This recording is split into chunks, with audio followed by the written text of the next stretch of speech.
latest headlines for you now this Monday lunchtime with the ITV News.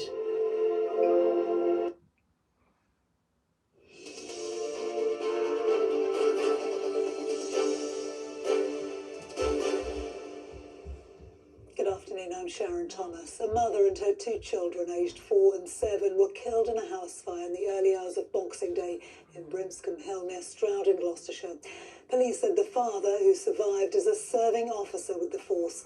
He attempted to rescue his children, but was beaten back by the ferocity and heat of the fire, as Rosie Dowsing reports. 3 days since a fire tore through a family home on Boxing Day, now we know it claimed 3 lives. A mother, her 7-year-old daughter, and her 4-year-old son. It was a family property with the father and mother in that property with 2 children. The fire has woken the mother and father at about 3 a.m. They have attempted to get to their children in the back bedroom of that property. They've been unable to get to the back bedroom due to the ferocity of that fire and the heat in that fire. Usually a time for celebration, now one of loss. The sole survivor of this Christmas tragedy is a serving policeman, one who desperately tried to reach his children from the back of the house. The anguish that he was going through at his inability to get in and save his children and save his wife, he is, as you can imagine, in a very distraught way. He's sadly lost his family at a time which was supposed to be a happy festive period. Gloucestershire police say the cause of the fire is unknown but not thought to be suspicious. The search for the remains of one of the children is ongoing, a complex task for the fire service given the extensive damage. The roof and the stairwell have completely collapsed. We're a big family, a fire family, but also an emergency family. It hits all of us. They tried their hardest to get in there and do whatever was necessary, and they continue to work extremely hard to support the recovery of the unfortunate loss of life. The Brimscombe community is a close one, now struggling to come to terms with something so tragic on their doorstep, while a father faces the new year without his family.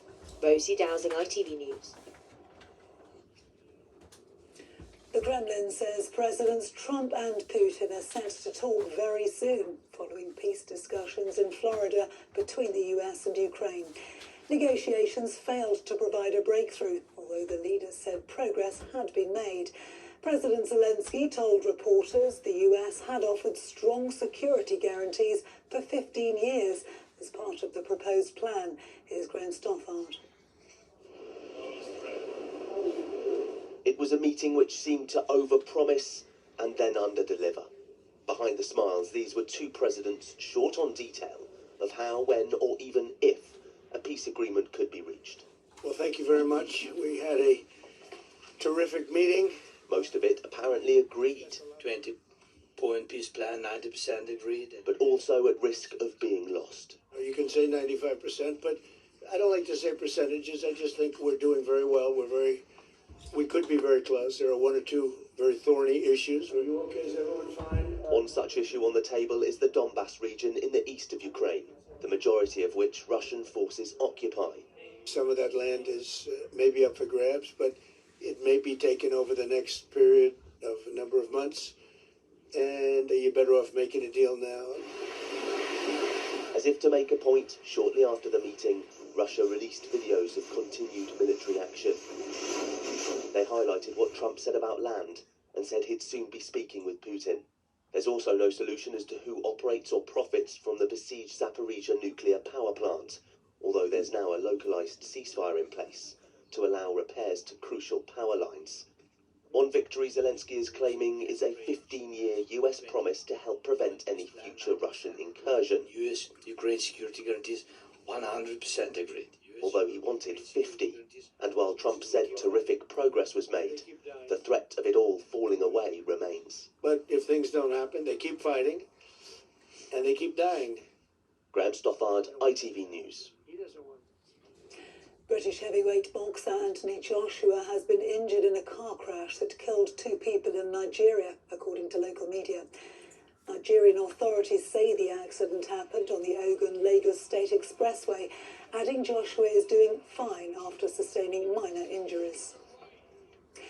Egyptian activist Alaa Abdi al-Fattah has apologised unequivocally for historic tweets appearing to call for violence against Zionists and the police. It came after senior Conservatives called for his British citizenship to be revoked, adding pressure on the Prime Minister. Opposition figures claim the democracy activist's apology was insincere and say he should be deported, while the government has confirmed he remains a UK citizen but is condemning the post as abhorrent. A man hailed as the Bondi Beach hero has been speaking about his actions for the first time. Ahmed Al-Ahmed said he didn't want to see innocent people killed in front of him during the attack in Sydney on the 14th of December. He tackled one of the gunmen from behind, wresting a gun from him, as Amy Welch now reports. This is the moment an innocent bystander grapples a gunman to the ground on Bondi Beach. He's in white, the attacker's in black. Good and evil captured on camera. But shopkeeper Ahmed Al-Ahmed doesn't shoot. And now, for the first time, he's spoken of his split-second decision to disarm the shooter. I jumped in his back, hit him, and hold him with my right hand, and start saying a word, like to warn him, drop your gun. Ahmed puts the gun down and holds his hand in the air to make clear his innocence. Seconds later, he's shot 5 times by a second gunman. He was released from hospital last week and told CBS News about his determination to save lives. I don't want to hear his gun. I don't want to, see people, screaming and begging, asking help. And that's my soul asked me to do that. And all and everything in my heart and my brain, everything, it's worked, just to manage and to save the people's life. 15 people were killed when a father and son opened fire at the Jewish festival of Hanukkah in Sydney. And without such an act of heroism, far more may have died. I know I saved lots of people's life, innocent kids and women and oldest and man, and I know I saved lots, but I feel sorry still for the lost. A Syrian-born Muslim who saved Jews from an act of apparent Islamist terror, and now a symbol of hope at a time when hostility against the Jewish community has never been higher. Amy Welch, ITV News. And that's all we have time for this afternoon. My colleague Julie Etchingham is back just before 7 o'clock this evening. From all of us here on the Lunchtime News, do enjoy your afternoon.